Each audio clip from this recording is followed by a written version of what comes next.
research to continue. This is what you present to the person. Yes, right? basically what you try to do through this dialogue is to hold up against this particular rule Jesus' teachings, the primal teachings about loving God and loving your neighbor as yourself, and some of the specific teachings that he's taught in the Beatitudes, like to be right, to be justice, righteousness, these kinds of things, and other particular teachings that he had in the parables, and then to weave certain facts, like in stem cell research, facts that the cells that they're destroying, or not destroying, but that they are going to be using, are 2 or 3, 4, 5, 30 cells of that nature. Try to have them consider certain facts, have them appreciate certain unconsidered consequences, okay? Try to understand certain inconsistencies. For example, if they use the sixth commandment, thou shalt not kill, then how do you justify capital punishment? There's an exception, and there are reasons, and so there are inconsistencies. And have them realize this, and basically through the dialogue, weaving Jesus' teachings, your own personal stories, which are so important. I mean, often I would start out with saying, okay, in a certain situation, let's say if you had an illness, you might say, hey, I have this illness, and stem cell research would really be good for me, or I have this, I have my mother who has Alzheimer's, and it would really be good. And so that's how I came to understand the need for stem cell research. So you kind of personalize it and make them take that in and rethink, hopefully that they're rethinking. But they probably used to go right back to the Bible, right? That's right. But another question you can ask, let's say we're dealing with stem cell research, do you know anyone that could benefit? And then you would focus, let's say, probably they know someone, almost everyone eventually gets dementia. Any cancer patient. Yeah, any cancer patient. And then if you were that person, would you want it? That's great. Basically, what you try to create through the dialogue is a kind of understanding that there are other ways to think about this situation and still be Christian, and create essentially a kind of a moral dilemma. Yeah. How do they appreciate the moral dilemma? Yeah. You say more about the moral dilemmas.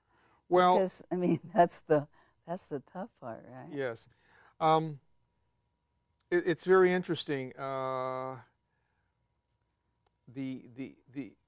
I think before we came on the show, I told you about this dilemma that the Catholic Church was involved in. They have a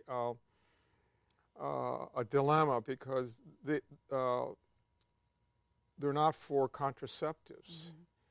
And the moral dilemma, which was in the papers, had to do with if a woman's husband had AIDS, would they ban the use of contraceptives for the wife? You have a dilemma there because there is kind of a problem, because if she's not able to use contraceptives, then she might get infected. And so the Vatican is now studying, and I only use that as an example where you have a rule, and then the practical situations might create a moral dilemma that calls into question other values, preserving other values that you might have. And then that's the tough part. Exactly.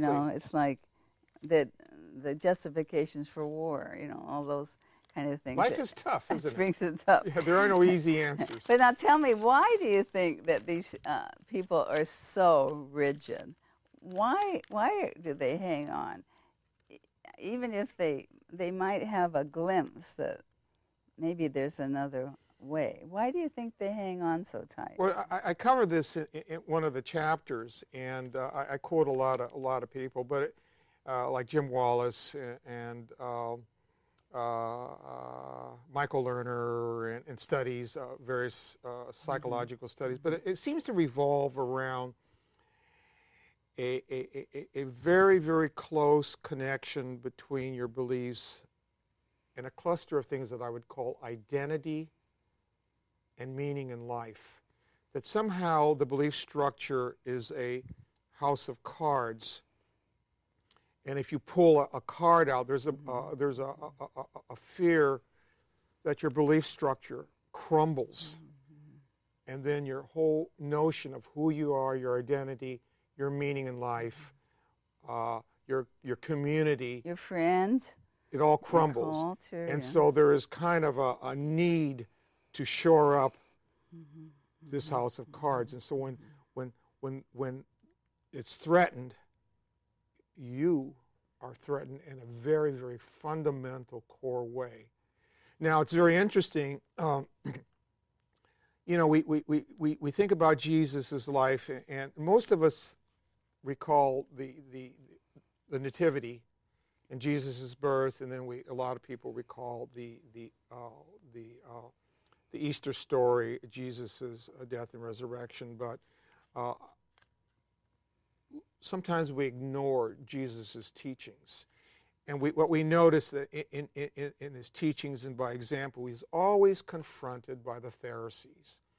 Pharisees were very rule-oriented. I mean, very, very rule-oriented. You couldn't do this, you couldn't do that. You had to do this, you had to do that. And time again, for example, Jesus was called up short when he healed on the Sabbath. And he was confronted with the fact that, you know, you broke all the rules. You healed on the Sabbath, and this is bad, right?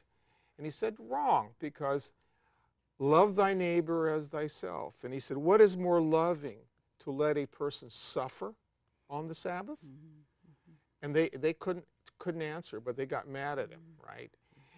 And then there's the famous parable when on the Sabbath when Jesus and his disciples were walking through the grain fields, and they had been walking for a long time, and they plucked ears of corn to eat, and they pounced on him because they weren't supposed to work. And these kind of issues. So that brings those kind of, you bring it to these issues of this day, like immigration. So you go back and say, well, Jesus wouldn't want these people to suffer, to have to leave their families and go back to Mexico, right? So you're transposing what Jesus said to these present issues, yes. Right? Well, basically, using the dialogue method, I wouldn't tell them, I would lead them, okay?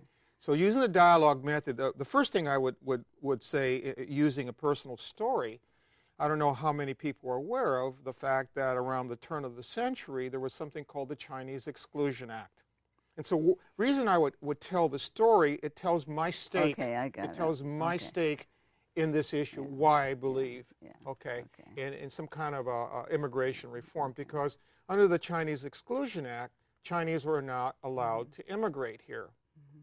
The only people who could immigrate here were children of the coolie laborers who were here. So we wanted the coolie laborers to come because we needed them to build the railroads. But when they stopped building the railroads, we didn't want any more Chinese to come. Okay, so what happened, we call in 1906, was the earthquake. Destroyed all the records in San Francisco. Okay, so people came over on what we call false papers. So a person who was here would for money allow someone to, he would sign a paper that's saying, this is my child. And so a person here would have 10, 12, 15, 20 children, because there was no way to check the records. After World War II, the Chinese, mainland Chinese, became were allies during the war, and so one of the things that was done, they created a path for legalization. So my father could therefore go to the immigration authorities, and he qualified, and then he became legalized.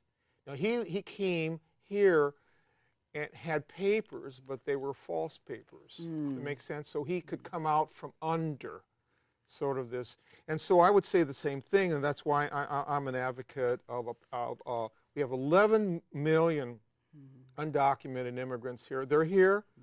We're not going to export or drive away 11 million people. Let's bring them out from under the covers, make them productive, and treat them as whole people. So this is one of your 6 things to address. Yes. We're running out of time, but I do want to. I love everything you said, but I just want to say how you said that people watching can order a free book, right? Yes, a free book at www.micahscall.org. They can get a free download of this book, sort of a first draft. It's about 110 pages.